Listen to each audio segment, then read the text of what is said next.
Welcome everyone. Welcome. First I have a question before we begin with the presentation. Which one of you have ever been in Canada? Could you please tell me something about Canada?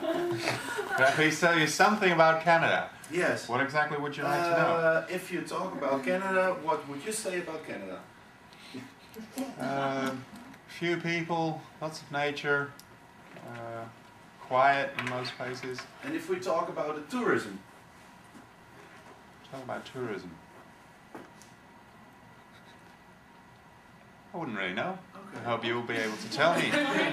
Well, we hope that we are going to ask that question because we are going to explain in the next 15 minutes till 20 minutes something about the tourism industry in Canada and why we have chosen for this subject, because the Olympics are in 2010 in Vancouver. My name is Lammert and I'm going to have a presentation with Theo, with Mahmoud and Tjitske. The agenda. First we have an introduction about Canada. Secondly, we are going to talk something about the history. Then we have the trends and the future. Of course we have at the end something, the summary and also the conclusion. This is the country of Canada and Vancouver is here. Yeah, next one please. Well, introduction. What is tourism? Well, the tourism is that a leisure travel or a business purposes. The tourists are people who travel in places outside their usual environment no longer than 1 year. Why tourism? Well, we have the September 11 attacks, we have the recession, so we would like to know how the tourism industry would react on that, and also the Olympics on the tourism. Types of tourism. Well, there are 3 types of tourism. First of all, the inbound international tourism, that are visits to a country by non-resident of that country. Secondly, visits outbound international tourism. These are visits by residents of one country to another country. And the last tourism is internal tourism. That's our visits to the own country. Well, please, next one, Theo. The history. And the history is going to explain by Tjitske. Yes. First I'm going to talk something about the history of the tourism industry. After that I'll give you an impression of what you can do in Canada, some activities. And as last I'm going to tell you about how the tourism industry was before 9/11. First the history. Wealthy people has always traveled to distant parts of the world to see the great buildings, new arts, learn new languages and taste the different cuisines. In 1758, Cock and Kings started a travel company, so people can come there to book their holiday, and they are still existing, so they are more over than 250 years still there.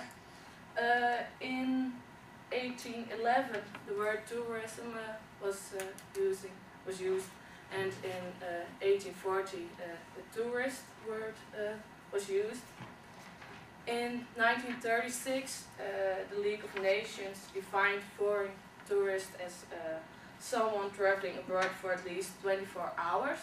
And in 1945, the United Nations aimed this definition by including a maximum stay of 6 months. The United Kingdom promoted leisure travel in the Industrial Revolution, but this travel of leisure travel was only for the owners of the factory, so still for the wealthy people. The next one is the impression of what you can do in Canada, Theo. Please could you switch? Thank you. The impression of what you can do in Canada. Most of the activities are in the nature. Why? Most of them are in the nature. Willem Boersma also said before to elaborate, there are not a lot of people live in Canada. The country is sparsely populated, so there are a lot of nature area who are still untouched by human intervention. Here you can see some activities what you can do in Canada. You can meet a polar bear, ride like a cowboy on a horse, hike and see the beautiful northern light. And the next impression is you can meet Aboriginal. You can see how they still live in Canada. Take a tour on a motorcycle. Go with a helicopter to the top of the mountain and ski downwards. And the last thing I'm going to tell you about before 9/11. From 96 till 99, the growth of tourism was steady. In 2000 there was an economic crisis, but not a big economic crisis as size of these days. But through the economic crisis, the tourism industry didn't grow anymore. And in the first quarter of 2001, it was steady, the tourism industry. And after 9/11, that is what Mahmoud is going to tell you about. As you can see, like here, it was 9/11. Everybody knows what was happened at 9/11. Plane crashed in Twin Towers. A lot of people thought, should we travel with a plane? So a lot of people who are far from Canada didn't travel to Canada with a plane. They were scared. This was the first time that were 3/4 of a year that decreased the tourism industry. After that, you see an increase with almost 2%. That's a big increase. You could say that this increase has happened because of they thought, okay, we didn't travel a lot last year, so let's go on, let's travel to other countries. So they did also go to Canada. And in 2003, you see a big decrease that was from SARS, as you know. SARS was a disease from China. This disease,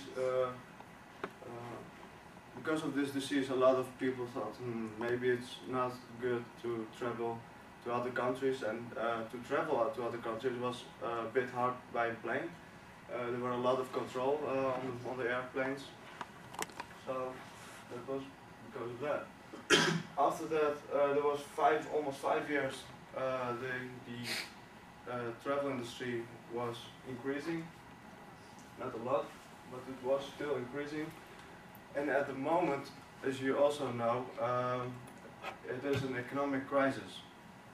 You can see here, it's still going on. The economic crisis is affecting a lot of people. So they do not travel to other countries, but they do travel in the country themselves. So this is why this increase has happened. And after that, will Theo tell something about the future?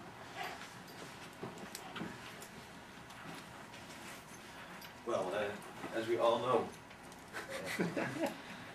the Olympic Games in 2010 are being organized in Vancouver, and